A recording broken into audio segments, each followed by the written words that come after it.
आप मुझे बताओ, अयोध्या में राम मंदिर का फैसला नहीं आता, अयोध्या में राम मंदिर नहीं बन पाता, क्या अयोध्या में इंटरनेशनल एयरपोर्ट बन पाता है क्या? अयोध्या के अंदर की गलियां 4 लेन की बन पाती क्या? अयोध्या रेलवे की डबल लाइन के साथ जुड़ पाता है क्या? अयोध्या की इतनी बेहतरीन कनेक्टिविटी हो पाती है क्या? आम जनमानस खुश है, हर व्यक्ति प्रफुल्लित है, आने वाला श्रद्धालु कृतज्ञता ज्ञापित करता है। लेकिन देश के संविधान का वास्तव में गला घोंट करके संविधान में चोरी से सेकुलर शब्द डालने वाले लोग अपने घर में शोक मना रहे हैं। उन्हें परेशानी है कि काशी विश्वनाथ धाम की कायाकल्प कैसे हो गई। उन्हें परेशानी है कि अयोध्या में राम मंदिर और अयोध्या इतनी भव्य और दिव्य कैसे हो गई। उन्हें परेशानी इस बात की है कि हम लोगों ने तो दशकों तक शासन किया, लेकिन कुछ नहीं हम कर पाए। अपने निकम्मेपन पर हम लोगों को कोस रहे हैं, अपनी अकर्मण्यता का दोष हमारी सफलता को कोस करके दे रहे हैं। और इसलिए मैं आप सबसे कहना चाहूंगा, हम सबको इनकी इस मानसिकता को देखना होगा। याद रखना, ये कितना भी राग अलापे, कल संसद में संविधान पे चर्चा हो रही थी, लेकिन मुद्दा संभल का उठ रहा था। और संभल में इन्हीं के समय में 46 वर्ष पहले जिस मंदिर को बंद कर दिया गया, वो मंदिर फिर से सामने, सबके सामने आ गया। इनकी वास्तविकता को सबके सामने प्रस्तुत कर दिया। याद करिए ना, क्या वो संभल में इतना प्राचीन मंदिर क्या रातों रात प्रशासन ने बना दिया? क्या वहां बजरंगबली की इतनी प्राचीन मूर्ति रातों रात आ गई? क्या वहां पर जो ज्योतिर्लिंग निकला है, क्या यह आस्था नहीं थी क्या? उन दरिंदों को आज तक सजा क्यों नहीं मिली? इन्होंने 46 वर्ष पहले संभल के अंदर नरसंहार किया था। क्यों नहीं चर्चा होती संभल में उन लोगों की, उन निर्दोष लोगों की? क्या क्या कसूर था उनका, जिनकी निर्मम हत्या संभल के अंदर आज से 46 वर्ष पहले हुई थी?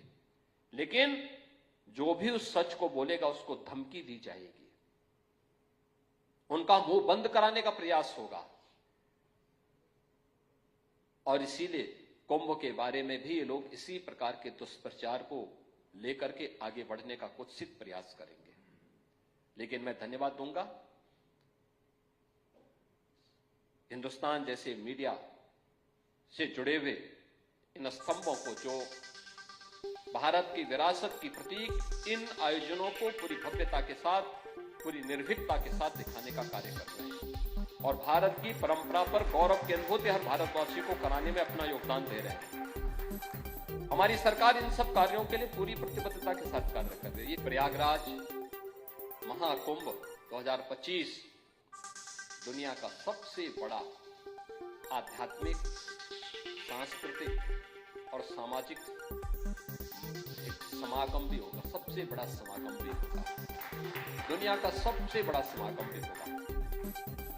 इतना बड़ा समागम होगा तो स्वाभाविक रूप से अगर आध्यात्मिक और सांस्कृतिक चेतना का जागरण होगा तो सामाजिक एकता का भी वो प्रतीक होगा और आर्थिक समृद्धि की भी एक बेहतर रोड मैप को आगे बढ़ाने का भी वह मार्गदर्शक होगा। प्रयागराज ही नहीं, अगल बगल के और पूरे उत्तर प्रदेश की अर्थव्यवस्था को भी वह मजबूती प्रदान करने वाला एक बृहद आयोजन करने जा रहा है। एक बड़ा आयोजन होने जा रहा है और आयोजन कैसे हो सकता है, किस रूप में हम उसे आगे बढ़ा सकते हैं, उसका प्रतिमान स्थापित करेगा महाकुंभ प्रयागराज 2025। डबल इंजन की सरकार इस आयोजन को पूरी प्रतिबद्धता के साथ करने के लिए तत्पर है। पूरे आयोजन में महामहिम राष्ट्रपति जी को, उपराष्ट्रपति जी को, प्रधानमंत्री जी को, केंद्रीय मंत्रियों को, राज्यों के माननीय राज्यपाल, उपराज्यपाल, माननीय मुख्यमंत्रियों को, देश के अन्य सभी ऐसे महानुभावों को तो आमंत्रण दिया ही जा रहा है। इस पूरे आयोजन में भागीदार बनने के लिए हर श्रद्धालु जन आए, उत्तर, दक्षिण, पूर्व, पश्चिम से आस्था की इस त्रिवेणी में डुबकी भी लगाएं, भारत के आध्यात्मिक और सांस्कृतिक उन्नयन को एक नई ऊंचाई तक पहुंचाने में अपना योगदान दें और एक दिव्य, भव्य और डिजिटल कुंभ की परिकल्पना को साकार मूर्त रूप देने के लिए सरकार ने जो प्रतिबद्धता दोहराई है, हम पूरी मजबूती के साथ उसे आगे बढ़ाने का कार्य करेंगे। प्रयागराज के इस 45 दिन के आयोजन में 13 जनवरी से 26 फरवरी तक आयोजन होगा महाकुंभ का। इस पूरे आयोजन में 40 करोड़ श्रद्धालु आएंगे, लेकिन तैयारी हमारी होगी 100 करोड़ श्रद्धालुओं की व्यवस्था की। हम लोग ये मान के चलते हैं कि 29 जनवरी को मौनी अमावस्या के दिन जो मुख्य मुहूर्त होगा, उस दिन वहां पर प्रयागराज में मेरा यह मानना है कि 6 करोड़ श्रद्धालु एक दिन में स्नान करेंगे, लेकिन तैयारी हम करेंगे 10 करोड़ की। पूरी तैयारी रहेगी। इसके लिए 12 किलोमीटर के घाट तैयार किए जा रहे हैं, जहां पर कोई भी श्रद्धालु पूरी श्रद्धा के साथ, सुगमता के साथ स्नान कर सके। इतना बड़ा आयोजन होगा, इसके लिए 10,000 एकड़ क्षेत्रफल में कुंभ का विस्तार किया गया है। वहां पे तो इस बार आप देखेंगे 4 धाम के भी दर्शन होंगे। 4 धाम उत्तराखंड के भी, बद्रीनाथ, केदारनाथ, गंगोत्री और यमुनोत्री के भी होंगे, और 4 धाम भारत के भी। 12 ज्योतिर्लिंग और अन्य प्रमुख ज्योतिर्लिंग के भी दर्शन होंगे। भारत की आध्यात्मिक और भौतिक विकास के वे सभी कार्यों पर चर्चा परिचर्चा का केंद्र बिंदु बनेगा, और जिसकी चर्चा अभी यहां पर माननीय श्री शशि शेखर जी कर रहे थे। एक खोया पाया की चर्चा होती थी। हम इस बात ये भी व्यवस्था कर रहे हैं या एक टूल के माध्यम से भाषणी ऐप का इस्तेमाल करते हुए भारत की 11 उन सभी भाषाओं को समाहित करते हुए कोई भी व्यक्ति कहीं पे आया, उसको उन भाषाओं में उसकी जानकारी उपलब्ध हो जाएगी कि वह जिस भाषा को समझेगा उनमें से कोई एक भाषा में उसको पूरी जानकारी उपलब्ध होगी। बहनों और भाइयों, मुझे बोलने में कोई संकोच नहीं इस बारे में कि 2019 का कुंभ भी आपने देखा है प्रयागराज का, और मुझे लगता है जो प्रयागराज गया होगा उससे पहले के किसी कुंभ में वो गए होंगे तो उनको लगा होगा कि कुछ लीक से हट करके कार्य हुआ है। हम लकीर के फकीर नहीं बने रहे। केंद्र और राज्य सरकार ने मिलकर के, शासन और प्रशासन ने मिलकर के आस्था और आधुनिकता के एक अद्भुत संगम के रूप में प्रयागराज के कुंभ को एक नए प्रतिमान के रूप में स्थापित करने के कार्यक्रम को अपने हाथों में लिया था। परिणाम क्या था? जो कुंभ गंदगी का, भगदड़ का, अव्यवस्था का और सुरक्षा का एक प्रतीक बन गया था, वही प्रयागराज कुंभ उससे हट करके दिव्य और भव्य बना। सुरक्षा, सुव्यवस्था और स्वच्छता का मानक गढ़ा था। स्वच्छता इस कदर कि आदरणीय प्रधानमंत्री जी को भी स्वच्छता कर्मियों के बाद प्रक्षालन करने के लिए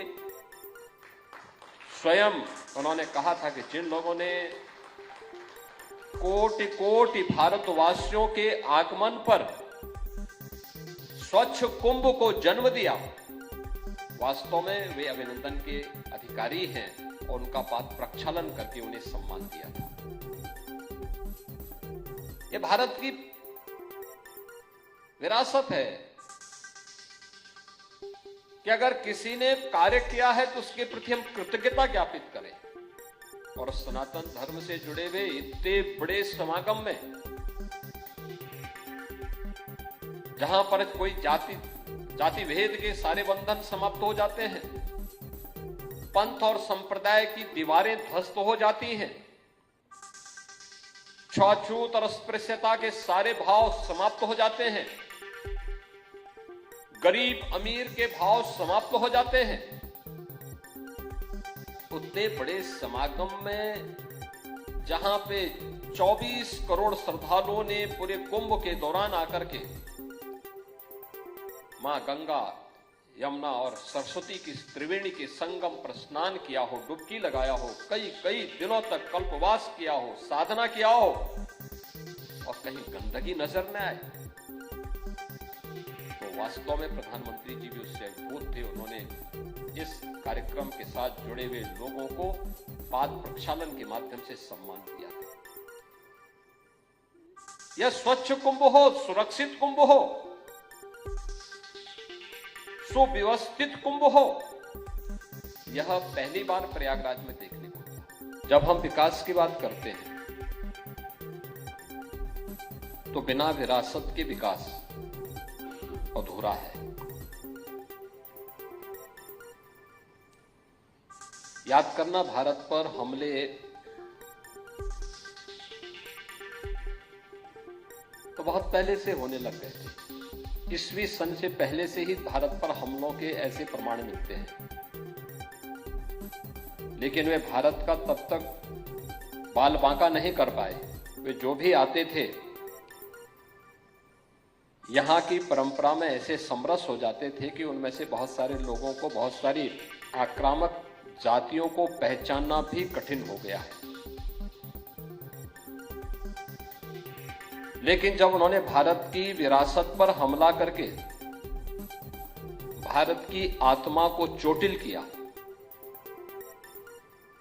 तब वे भारत के संसाधनों को, भारत की विकास की प्रक्रिया को बाधित करने में सफल हुए।